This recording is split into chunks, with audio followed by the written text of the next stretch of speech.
সময়ের ঘোর রাত, লেখক আরাফাত আদনান সামি, পর্ব ২৬। কৌশিকের কথা শুনে মায়া একটু ভ্রু কুঁচকালো। কিসের উত্তর? ফোনের ওপাশে কৌশিকের গলা নরম, সুরেলা। অনেক ভালোবাসি সামাই। হঠাৎ প্রশ্নে মায়ের গাল লাল হয়ে উঠল।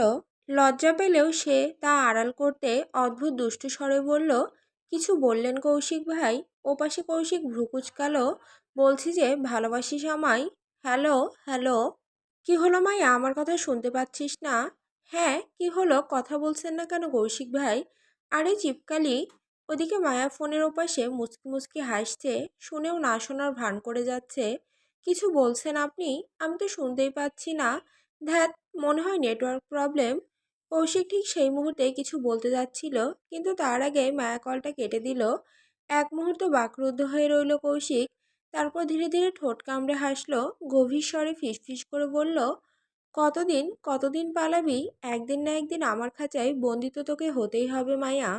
কৌশিক ঠিক যেই আবার মায়াকে কল দিতে যাবে, এমন সময় হঠাৎ দরজা ঠেলে ঘরে ঢুকলো রোহিত। ঢুকতে ঢুকতেই জিজ্ঞেস করলো, ভাইয়া তুমি অফিস থেকে কখন আসলে? কৌশিক হালকা মুচকি হাসলো, এই তো একটু আগে। তুই কখন আসলি? আমি তো ভাইয়া মাত্রই আসলাম। আজ এত দেরি কেন? ওই আজ একটু কাজের চাপ বেশি ছিল। বুঝলাম। আচ্ছা, যা রুমে গিয়ে আগে ফ্রেশ হ, আমিও হব। রোহিত সঙ্গে সঙ্গে প্রশ্ন করলো, হ্যাঁ যাব, কিন্তু ব্রো তুমি এতক্ষণ আগে এসে এখনো ফ্রেশ হওনি কেন? কৌশিক ঠোঁটের কোণে দুষ্টু হাসি, এমনি। রোহিত চোখ শুরু করলো, এমনি নাকি মায়ের সাথে ইটিস পিটিস? বাকিটা আর বলতে দিল না কৌশিক, তৎক্ষণাৎ গম্ভীর হয়ে উঠল সে। যাবি নাকি আমার হাতে গরম গরম মাইর খাবি? রোহিত সাথে সাথে বলল, আরে আরে যাচ্ছি তো। নিজে ইটিস পিটিস করবে আর আমি বললেই দোষ? তবে রে, যা এখান থেকে।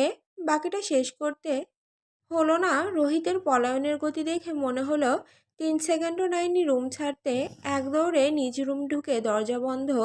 কৌশিক হেসে মাথা নাড়ল, মনে মনে বলল, পাগল।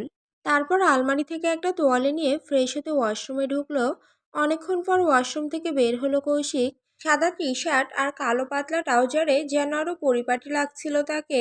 ভেজা চুলগুলো তোয়ালে দিয়ে মুছে আঙুলে টেনে 3-4 ইঞ্চির লম্বা চুল একটু স্টাইল করে নিল। অফিসে নানা রকম খাওয়া দাওয়ায় পেট ভরানো, কিন্তু ক্লান্তি শরীরের প্রতিটা কোণে জমে আছে। ওয়াশরুম থেকে বের হতেই বিছানার নরম গদিটা যেন তাকে ডাকছিল। কোনো কিছু না ভেবেই বিছানার উপর ঢলে পড়ল কৌশিক। বালিশে মুখ রাখা মাত্রই সারাদিনের ক্লান্তি তাকে গ্রাস করলো যেন। 2 মিনিটও লাগলো না, চোখে ভেসে গেল ঘুমের গভীর অন্ধকারে। চৌধুরী বাড়ির নিঃশব্দ বাতাস বইছে, তবে নরম, আর কৌশিক ঘুমিয়ে আছে অচেতন শান্তিতে।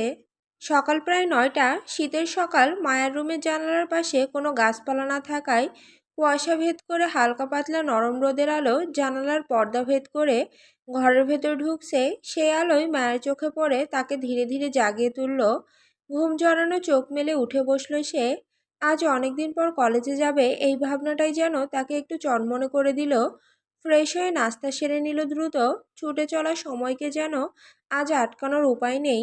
মায়া আয়নার সামনে দাঁড়িয়ে নিজের হিজাবের কুচি ঠিক করলো। কালো বোরকাটা তাকে আরো পরিপক্ক, আরো শান্ত দেখায়। ছোট্ট একটা ব্যাগ হাতে নিল। আজকে দিনের প্রয়োজনীয় সব জিনিসই তাতে গুজে রেখেছে। মোটামুটি 30 মিনিট ধরে রেডি হয়ে রুম থেকে বেরিয়ে এলো সে। কলেজে যাওয়ার উত্তেজনায় তার হাঁটাতে আজ একটু তাড়াহুড়োর ছাপও আছে। অনেকদিন পর সহপাঠীদের সাথে দেখা হবে। পরীক্ষার পর তো আর তাদের সাথে তেমন কথা হবে না, তাই আজ কলেজে যেতেই হবে। মায়া দ্রুত পায়ে সিঁড়ি বেয়ে নিচে নেমে সামনের দিকে এগোতেই হঠাৎ দেওয়ালের আড়াল থেকে বের হয়ে এলো রুবিনা পাটোয়ারি। মেয়েকে এমন তাড়াহুড়ো করতে দেখে তিনি ভ্রু তুললেন। এইভাবে তাড়াহুড়ো করে কোথায় যাওয়া হচ্ছে শুনি? মায়া থমকে দাঁড়ালো। কলেজে যাচ্ছি আম্মু। শীত তো পড়েই গেল, ঠান্ডা লেগে যাবে। বোরকার ওপরে কিছু পরনি কেন? কিছু পরে আসো যাও। না আম্মু, ঠিক মায়ের কথা শেষ হবার আগেই রুবিনা পাটোয়ারির কণ্ঠ ঠান্ডা কিন্তু ধীর হয়ে উঠল। যা বলছি তাই করো। এই স্বরটা মায়া খুব ভালো করেই চেনে, এতে তর্ক চলে না। মায়ার কিছু বলল না, সোজা নিজের রুমে ফিরে গিয়ে ওয়ার্ড্রোব খুলল। ভেতর থেকে একটা মোলায়েম শাল বের করে কাঁধে সুন্দরভাবে জড়িয়ে নিল। শীতের সকাল বলে শালটা জড়াতেই শরীরে আরাম ছড়িয়ে গেল তার। সব ঠিকঠাক করে আবার নিচে এসে দাঁড়াতেই রুবিনা পাটোয়ারি তাকালেন তার দিকে। গাড়ি ভাড়ার টাকা আছে নাকি দিতে হবে? না আম্মু, আছে। ঠিক আছে তাহলে যাও, আর হ্যাঁ সাবধানে যেও। মায়া নরম স্বরে বলল, ঠিক আছে আম্মু। মায়ের কাছ থেকে বিদায় নিয়ে মায়া বাড়ির দরজা পেরোলো। সকালের শীত যেন আরো ঘনীভূত হয়ে তাকে ঘিরে ধরলো। বাতাসে কুয়াশা এতটাই গাঢ় যে রাস্তার শেষ প্রান্তটা বোঝাই যাচ্ছে না। মায়া প্রায় 15 মিনিট ধরে হাঁটছে, কিন্তু আশেপাশে একটা গাড়িও নেই। আর যা চলাচল আছে তা থামছে না। কুয়াশায় ঢেকে থাকা রাস্তাটা বিরান, মানুষের চলাচল একদমই নেই। অস্বস্তি ছড়িয়ে পড়তে লাগলো মায়ের মনে। শালটা কাঁধে শক্ত করে টেনে ধরল সে, যেন এভাবেই নিজের সাহসটা গায়ে জড়িয়ে রাখবে। হঠাৎ ধপ করে 3টা ছায়ামূর্তি কুয়াশা চিরে এসে দাঁড়ালো ঠিক তার সামনে। এতটা হঠাৎ যে মায়ের বুক ধক করে উঠল। তাদের একজন সিগারেট হাতে, ধোঁয়ার পাক ছেড়ে মায়ের দিকে তাকিয়ে কুৎসিত হাসিতে বলল, হেই চুমকি সুন্দরী। মায়ের মুখ লাল হয়ে উঠল রাগে আর ঘৃণায়। আপনারা কে? এইসব কি অসভ্যতামি? আমার পথ আটকে দাঁড়িয়েছেন কেন? সামনে থেকে সরুন। তার কথা বাতাসে মিলিয়ে গেল। তিনজনের কেউই সরল না, বরং একে অপরের দিকে তাকিয়ে আরো বেশি বিকৃত হাসলো। মায়ার কথা বাড়ালো না, তাদের পাশ কেটে দ্রুত পা চালিয়ে সামনে এগিয়ে গেল। কিন্তু ঠিক তখনই তার পেছন থেকে সুরেলা কিন্তু ভয়ঙ্কর বিদ্রুপ মাখা গলায় গান শুরু হলো। চুমকি চলেছে একা পথে, সঙ্গী হলে দোষ কি তাতে? রাগ করো না সুন্দরী গো, রাগলে তোমায় লাগে আরো ভালো। পেছন থেকে আবার আরেকটা কণ্ঠ ভেসে এলো, একটা ভয়ঙ্কর স্বর। হেই চুমকি, এই শীতের সকালে সঙ্গী ছাড়া একা একা কোথায় যাচ্ছ? আমাদেরও তোমার সঙ্গে নাও সুন্দরী। বেশি কিছু চাই না, এই শীতের মিষ্টি সকালে শুধু একটু সঙ্গ চাই তোমার। সাথে সাথে আর একজন সিগারেটের টান দিয়ে ধোঁয়া উড়িয়ে বলল, হেই সুন্দরী, হবে নাকি এক ম্যাচ? আর তারপরেই তিনজন মিলে অট্টহাসিতে ফেটে পড়ল। সেই হাসি যেন কুয়াশা চিরে মায়ের চারপাশে বিষধরের মতো পেঁচিয়ে ধরলো। এমন নোংরা কথা কান পর্যন্ত পৌঁছাতে মায়ের ভেতরটা হঠাৎ করে জ্বলে উঠল রাগে। আর সাথে সাথেই ঢুকে গেল অসহ্য ঘৃণা। শালটা সে শক্ত করে বুকের সাথে চেপে ধরল, যেন এভাবে নিজেকে অশুচি দৃষ্টির হাত থেকে আড়াল করতে পারবে। সে সব শুনল, প্রতিটা শব্দ ছুরির মতো গায়ের ভেতর বেঁধে গেল। কিন্তু সাহস হলো না পেছন ঘুরে তাকানোর। ভয় যেন গলা পর্যন্ত উঠে এসে হাত পা ঠান্ডা করে দিল। মায়া হাঁটার গতি বাড়িয়ে দিল। তার প্রতিটি পদক্ষেপে তাড়াহুড়ো, আতঙ্ক আর সামান্য আশা কাউকে না কাউকে যদি সামনে দেখা যায়। কিন্তু কুয়াশার বুকে ছায়ার মতো 3টি ফিগার আবার সামনে গিয়ে দাঁড়িয়ে পড়ল। মায়ের পথ পুরোপুরি আটকে গেল। মায়া এবার সত্যি থমকে দাঁড়ালো। তার গলা কাঁপছে, নিঃশ্বাস ভারী, চোখে আতঙ্কের ছাপ স্পষ্ট।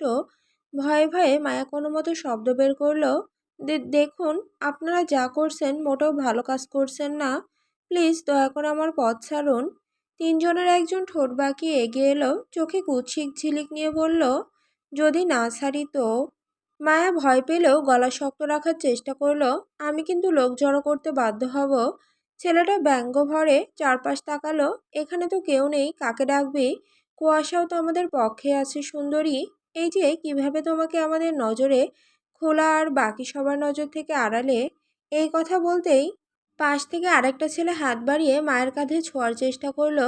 কিন্তু মায়ার অপেক্ষা করেনি, তার হাত ঝটকায় বাতাস কেটে গিয়ে চপাত করে বসে গেল ছেলেটার গালে। থাপ্পড়টা এত জোরে ছিল যে ছেলেটা একটু টলতে টলতে পেছনে সরে গেল। তার চোখে অবিশ্বাস, মুখে জ্বালা। মেয়েটা যে এমনটা করবে তা সে ভাবতেই পারেনি। মায়া কাঁপতে কাঁপতে গলা উঁচু করে বলল, একদম আমাকে ছোঁয়ার চেষ্টা করবেন না, এর পরিণতি কিন্তু খুবই খারাপ হবে বলে দিলাম। আরেকটা ছেলে তখন রাগে চিৎকার করে উঠল, কি বললি তুই? বলেই সে বজ্রের মতো ঝাঁপিয়ে এসে মায়ের হাতটা শক্ত করে চেপে ধরল, এত জোরে যে মায়ের মুখ বিকৃত হয়ে গেল ব্যথায়। ছাড়ুন, ছাড়ুন বলছে আমার হাত।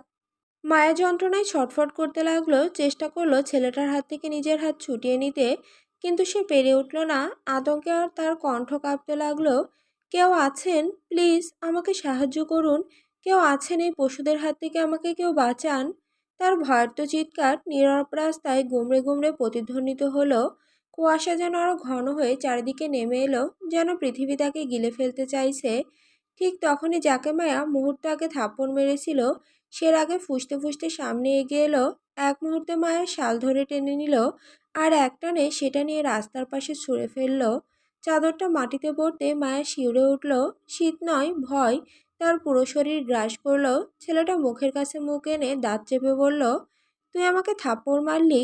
আমাকে? তুই জানিস আমি কে? এর শাস্তি তোকে পেতেই হবে, আজই আর এখনই। তার চোখ দুটো হিংসায় লাল হয়ে আছে, যেন মুহূর্তেই ঝাঁপিয়ে পড়ে সবকিছু ছিন্ন ভিন্ন করে দেবে। মায়ের ছেলেটার কথা একদম ভেঙে পড়ল, চোখে পানি জমে উঠল, গলা কাঁপতে লাগলো। এমনটা করবেন না, প্লিজ আমাকে যেতে দিন। কিন্তু ছেলেগুলো মায়ের কোনো কথা শুনলো না, তারা আরও কাছে আসছে, আরও হিংস্র, আরও অমানবিক হয়ে উঠছে। মায়ে ছটফট করতে করতে চিৎকার করতে লাগলো, বাঁচান, প্লিজ কেউ আছেন, আমাকে বাঁচান। তার চিৎকার কুয়াশার দেওয়ালে গিয়ে দমে গেল। রাস্তা নিস্তব্ধ, কেউ নেই, শুধু তিনটে নেকড়ের মতো চোখ তার উপর ক্ষুধার্ত দৃষ্টিতে ঝুঁকে আছে। ঠিক সেই মুহূর্তে ছেলেটা যখন মায়ের গালে হাত তোলার জন্য হাত ওঠালো, মায়া চোখ শক্ত করে বন্ধ করে নিল। ভয়ে তার ঠোঁট কেঁপে উঠছে। পরের মুহূর্তে কি হবে সে ভাবতেই পারছে না। আর ঠিক তখনই ধপ, চারদিক হঠাৎ বিকট এক ধ্বনিতে কেঁপে উঠল। মায়া চমকে গেল, শরীর জমে গেল ভয় আর বিস্ময়ে। তার সামনে থাকা ছেলেটা যেন হাওয়ায় উঠে আবার মাটিতে আছড়ে পড়ল, একেবারে নিস্তেজ, রক্তাক্ত, অজ্ঞান অবস্থায়। অন্য দুই ছেলে ভয় পেয়ে এক কদম পেছনে সরে গেল। মায়ার হৃদস্পন্দন থমকে গেল। এটা কি হলো? কে হোক এলো? ধীরে ধীরে ভালোভাবে চোখ খুলল মায়া, আর চোখ খুলতেই তার নিঃশ্বাস আটকে গেল। কুয়াশার ভেতর পিস্তল হাতে দাঁড়িয়ে আছে কৌশিক, চোখে আগুন, মুখে কঠিন ছায়া, শরীরের প্রতিটি ভঙ্গিতে অটুট দৃঢ়তা। তার দৃষ্টি ছেলেগুলোর উপর একবার পড়তেই সে চারপাশের বাতাস ভারী হয়ে উঠল। মায়া কাঁপতে কাঁপতে তার দিকে এক পা বাড়াতেই হঠাৎ পাশ থেকে একটা ছেলে ঝাঁপিয়ে এলো, পকেট থেকে ছুরি বের করে ঝট করে মায়ের গলায় চেপে ধরলো। ছুরি গলায় ঠেকতেই মায়ের দম বন্ধ হয়ে আসছিল। মায়া একটু কেসে উঠল। ছেলেটা কৌশিকের দিকে তাকিয়ে দাঁত চেপে গর্জে উঠল, একদম একদম আমাদের কাছে আসার চেষ্টা করবি না, না হলে এর গলায় এখনই ছুরি বসিয়ে দিব। ভয়ে মায়ের শরীর কাঁপছে, আর কৌশিকের চোখ দুটো নিঃশব্দ আগ্নেয়গিরির মতো জ্বলছে, এক সেকেন্ডে বিস্ফোরণ ঘটার অপেক্ষায়। কিন্তু কৌশিকেরই মাঝে জোরে হেসে উঠল। কৌশিকের হাসিটা যেন চারপাশের অন্ধকার বাতাসকে ছিঁড়ে ফেলল। ওর হাসিতে এমন এক দম্ভ, এমন এক আগুন, যেন হুমকি নামের জিনিসটা তার কাছে কেবলই মজা মনে হলো। আর গাড়িটা রাখা এক লাফে গাড়ির বনেটের উপর উঠে বসলো কৌশিক। এক হাঁটু তুলে তার উপর হাত রেখে বন্দুকটা ভারী করে ধরল, অন্য হাতে সিগারেট ধরিয়ে গভীর একটা টান দিল। ধোঁয়ার কুণ্ডলি ভেসে উঠতেই সে ঘন গলায় বলল, দেখি তোর কলিজা কত বড়, পারলে চারা তোর ছুরি। ছুরিটা ধরে থাকা ছেলেটা কাঁপা কাঁপা গলায় বলল, আমাদের কাছে আসবি না, না হলে সত্যি সত্যি ছুরি চালিয়ে দিব। কৌশিক ঠোঁট বাঁকা করে হেসে বলল, তো চালা না, বারণ করছে কে? দেখি ছুরি ধার কত, আর ছুরি চালাতে তোর সাহস আছে কি না, চালা বেটা। পাশের আর একটা ছেলে অসহায় হয়ে গিয়ে বলল, কে কে কে রে তুই? কৌশিক সিগারেটটাকে শেষ টানে নিঃশেষ করে ছুঁড়ে মারল দূরে। ধীরে ধীরে গাড়ি থেকে নামলো, পদক্ষেপগুলো ভারী, আত্মবিশ্বাসে টগবগে। তাদের দিকে এগোতে এগোতে বলল, প্রেমিক, ওর পাগল, উন্মাদ, বজ্জাত, অসভ্য, মাতাল প্রেমিক। আর সেই প্রেমিকের প্রেমিকাকে তোরা মারবি? তোরা? কিন্তু আফসোস, ও তো এভাবে মরবে না। কথাটা বলে কৌশিক হঠাৎই থেমে গেল। পরের মুহূর্তেই ছিঁড়ে ফেলল নিজের পরনের শার্ট এক টানেই। উন্মুক্ত হয়ে গেল তার বুক, জিম করা শক্ত পেশিগুলো উত্তেজনায় ফুলে আছে। কৌশিক ধীরে ধীরে পিস্তল হাতে ছেলেগুলোর দিকে এগিয়ে গেল। ওদের হাত পা কাঁপছে, নিঃশ্বাস এলোমেলো। ছুরি ধরা ছেলেটা তো কাঁপতে কাঁপতে মায়ের গলাতে চাপ বাড়িয়ে ফেলছিল। কৌশিক কাছে যেতে যেতেই ছেলেটার হাতটা শক্ত করে চেপে ধরে সরিয়ে নিল মায়ের গলা থেকে। তারপর সেই ছুরি ধরা হাতটাই ধরে নিজের বুকের বাম পাশের উপর এনে ঠেকিয়ে দিল। তাচ্ছিলের ঠান্ডা হাসি মুখে নিয়ে বলল, ও এমনে মরবে নাকি? দুজন ছেলে কাপা গলায় বলল, তাহলে? কৌশিক আরও এক কদম এগিয়ে গিয়ে গর্জে উঠল, ওর প্রাণ তো এখানে, আমার এই বুকে। ছুরি চালাতে হলে এখানে চালা, আমার বুকে চালা, দেখবি ও এমনি মরে যাবে। মায়া কৌশিকের কথা শুনে হতবাক। সে জানে তার জন্য কৌশিক পাগল, কিন্তু এতটা? ভয়ে অবাক হয়ে আবার অদ্ভুত এক নিশ্চিন্ততায় তার চোখ ভরে উঠল পানিতে। রাস্তার একপাশে দাঁড়িয়ে কুচকুচে হয়ে সে যেন ছোট হয়ে গেল। কৌশিক আবার হেসে উঠল, ঠান্ডা ধারালো হাসি। কি হলো, তোর হাত কাঁপছে কেন? এভাবে গুন্ডামি করলে চলবে বেটা, এখন ভয় পাচ্ছিস কেন? ছেলেটার হাত থেকে ছুরিটা প্রায় পড়ে যাচ্ছিল, তার পুরো শরীর কুঁকড়ে গেছে ভয়ে। কৌশিকের চোখে চোখ রাখতেই সে তরপায়ে মাথা নামিয়ে ফেলল। কৌশিক কিছুক্ষণের জন্য থমকে দাঁড়ালো, তার চোখ মুখ রাগে লাল, নিভে আসা আগুনের মতো জ্বলছে। পরের মুহূর্তে গর্জে উঠল, চালা ছুরি, না হলে তোদের মাথার খুলি এখানেই উড়িয়ে দিব। কথাটা বলে একটু থামলো, অতঃপর রাগান্বিত স্বরে আবার বলল, রাস্তাঘাটে মেয়েদের নিয়ে মজা করার অনেক শখ তোদের, তাই না? এখন যদি তোদের এই ছুরি দিয়েই তোদের জিনিস দুটো উধাও করে দিই। এই কথা শুনতেই পাশের ছেলেটা ভয়ে কেঁপে উঠল। তার মুখ সাদা হয়ে গেছে। হঠাৎই সে কৌশিকের পায়ে লুটিয়ে পড়ল। কাঁদো কাঁদো স্বরে বলতে লাগলো, ভুল হয়ে গেছে ভাইজান, আমাদের যেতে দেন। এই কানে ধরছি, আর কখনো এমন কাজ করব না। প্লিজ ছেড়ে দেন। তার কথার মাঝে মায়া মুখ তুলে বলল, কণ্ঠ কাঁপছে ক্ষোভে, না কৌশিক ভাই, একদম ছাড়বেন না ওদের। ওরা আমাকে খুব বাজে নোংরা কথা বলেছে, আমাকে খারাপভাবে স্পর্শ করার চেষ্টা করেছে। মায়ের একটাই বাক্য আর কৌশিকের ভেতরে সবটা নিয়ন্ত্রণ যেন ভেঙে গেল। একজন তো আগে গুলিবিদ্ধ হয়ে অচেতন হয়ে পড়ে আছে, বাকি দুজনের ওপর শুরু হলো তাদের আসল দুঃস্বপ্ন। কৌশিক আর সময় নিল না, ইচ্ছে মতো একের পর এক ঘা বসাতে লাগলো। ছেলে দুটোর নাক মুখ দিয়ে গড়িয়ে পড়ছে গরম রক্ত। তারা দুজনেই ছটফট করতে করতে শেষে রাস্তায় লুটিয়ে পড়ল। তাদের গোঙানি থেমে এলো, নিঃশ্বাস ভাঙা ভাঙা। কৌশিক আবারও ঘুষি তুলল। এই আঘাতটা গেলে হয়তো তারা আর উঠতেই পারবে না, বা মরেই যাবে। ঠিক তখনই মায়া ছুটে এসে কৌশিকের হাত শক্ত করে চেপে ধরল। কাপা আতঙ্কিত কণ্ঠে বলল, আর কত মারবেন, মরে যাবে তো। কৌশিক রক্তে ওঠা চোখে ছেলে দুটোর দিকে তাকালো। তার বুক ওঠানামা করছে দ্রুত, রাগের আগুনে যেন দপদপ করছে সে। এরা তোকে নোংরা কথা বলেছে, তোকে ছুঁয়েছে, ওদের তো এবার মরতেই হবে। সে গুলি করার জন্য পিস্তলটা তুলতেই মায়া হঠাৎ ছুটে এসে তার হাত শক্ত করে ধরে ফেলল। কাপা কিন্তু ধীর কণ্ঠে বলল, কি করছেন এসব? অনেক হয়েছে কৌশিক ভাই, যা মারার দরকার ছিল তার চেয়ে বেশি মেরেছেন। 5-6 মাস তো ওরা হসপিটালের বিছানা থেকে উঠতেই পারবে না। মায়ের একটু থামলো, তারপর কৌশিকের দিকে তাকিয়ে বলে উঠল, প্লিজ আপনি এবার শান্ত হন। মায়ের এই কথাগুলো শুনতেই কৌশিকের রাগ যেন মোমের মতো ধীরে ধীরে গলে পড়ল। সে গভীর নিঃশ্বাস নিল। তার চোখের আগুন একটু নরম হলো শুধু মায়ের জন্য। কৌশিক হাঁটু গেড়ে বসে পড়ল ছেলে দুটোর কাছে। দুজনের গাল দুহাত দিয়ে শক্ত করে চেপে ধরে নিজের দিকে কাছে টেনে নিল। এক এক করে স্পষ্ট হুমকি স্বরের চেয়ে গভীর গলায় বলল, আজ মায়ের জন্য তোদের ছেড়ে দিচ্ছি, না হলে এতক্ষণে তোদের সবাইকে উপরে পাঠিয়ে দিতাম। ছেলে দুটো সন্তুষ্ট চোখে তাকিয়ে আছে, কাঁপছে আর হাঁপাতে হাঁপাতে শ্বাস নিচ্ছে। কৌশিক মুখটা আরও কাছে এনে বলল, নেক্সট টাইম থেকে কোনোদিন যদি একটাবারও কোনো মেয়ের সাথে অসভ্যতামি করিস, আর সেটা যদি আমার চোখে পড়ে, তাহলে সেদিনই তোদের শেষ দিন হবে। মনে করবি সেই দিন তোদের বাঁচানোর মতো কোনো মানুষ জন্মায়নি এই দুনিয়ায়। তোদের মুখটা চিনে রাখলাম, মনে রাখিস নেক্সট টাইম ছাড় নেই। বলেই কৌশিক উঠে দাঁড়ালো। শরীর আগের সেই দাপট, তবুও কণ্ঠে এক অদ্ভুত শান্তি ফিরে এসেছে।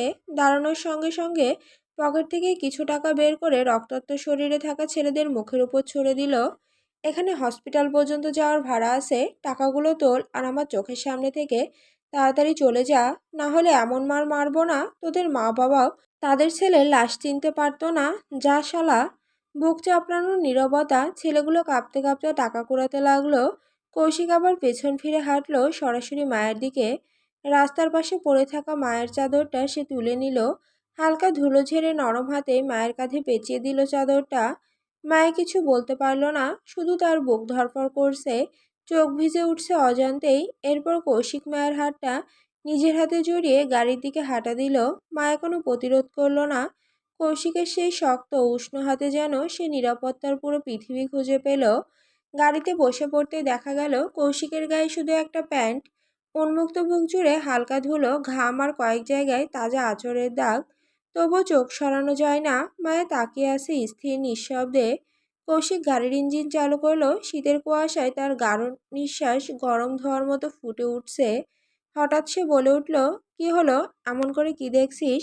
মায়া চমকে উঠল, তবে চোখ ফিরে নিতে পারল না। গলা শুকিয়ে আসতে তার আমতা আমতা করে বলল, আপনার তো এই সময় অফিসে থাকার কথা ছিল, কিন্তু আপনি এখানে এই সময়ে?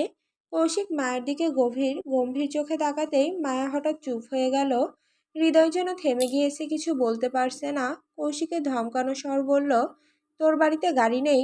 মায়া হঠাৎ কেঁপে উঠল, হাতটা লুকিয়ে ধরে অল্প আওয়াজে বলল, ধমকাচ্ছেন কেন? কৌশিকের চোখ থেকে সরাসরি ধমকের ঝলক লাফ দিয়ে মায়ের মনে পৌঁছালো। আবারও সে একই স্বরে বলল, যা বলেছি তার উত্তর দে। মায়ের গলা কাঁপতে কাঁপতে মুখে এলো, আছে। তাহলে গাড়ি ছাড়া বের হলি কেন? মায়া কিছুটা হসকা স্বরে মুখ খুলল। ওই আসলে ওই আসলে কি? মায়া অবশেষে গভীর নিঃশ্বাস নিয়ে বলল, আরে আমার কথাটা তো শুনুন। আপনি জানেন না আমাদের গাড়ি কয়টা?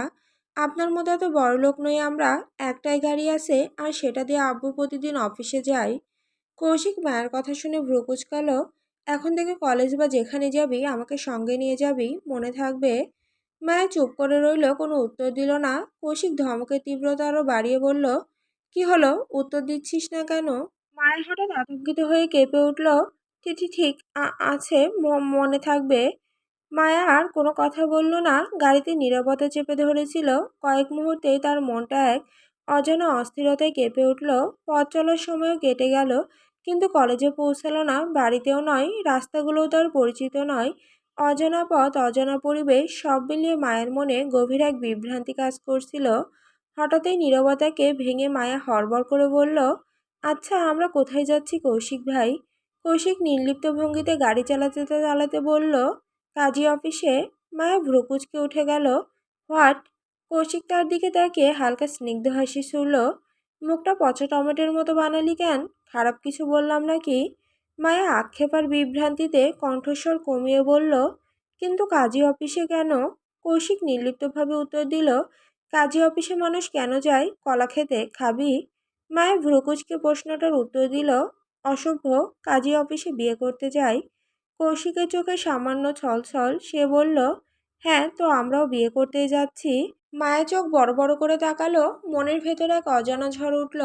মাথাটা আসলেই গেছে আপনার? কোন সিচুয়েশনে কি কথা বলছেন আপনি? একটু আগে একটা ঝড় থেকে বেঁচে আসলাম, আর এইভাবে সবাইকে না জানিয়ে। আর আপনি জানেন না সামনে আমার পরীক্ষা। তোর পরীক্ষার মাইরে বাপ, আসসালামু আলাইকুম। মায়া কিছু বুঝতেই পারল না। সে হতাশার সাথে হালকা অবাক হয়ে বলল, পরীক্ষার কথা বাদ দিলাম, কিন্তু পরিবার, এভাবে সবাইকে না জানিয়ে না নিয়ে আমি আপনাকে বিয়ে করতে পারবো না। কৌশিক মায়ের দিকে এক ধীর দৃষ্টিতে তাকালো, তারপর বলল, আমি আসতে আর একটু দেরি করলে আমার মুরগি অন্য শিয়ালের শিকার হয়ে যেত। তোর পরীক্ষা হ্যানত্যান বালের জন্য আমি আর রিস্ক নিতে চাই না, আর নিতেও পারবো না। তাই তোর মঙ্গল এতে হবে, তুই চুপচাপ কোনো কথা না বলে বসে থাক। মায়ের কণ্ঠে শঙ্কা ও আতঙ্ক মিলেমিশে উঠল। কিন্তু কৌশিক ভাই। কৌশিক মাঝপথে গাড়ি থামালো, নির্দিষ্ট স্বরে বলল, তুই আমাকে ভালোবাসিস তো? মায়া অদ্ভুতভাবে থেমে গিয়ে কয়েক সেকেন্ড নীরব থাকলো, তারপর বলল, হ্যাঁ কিন্তু।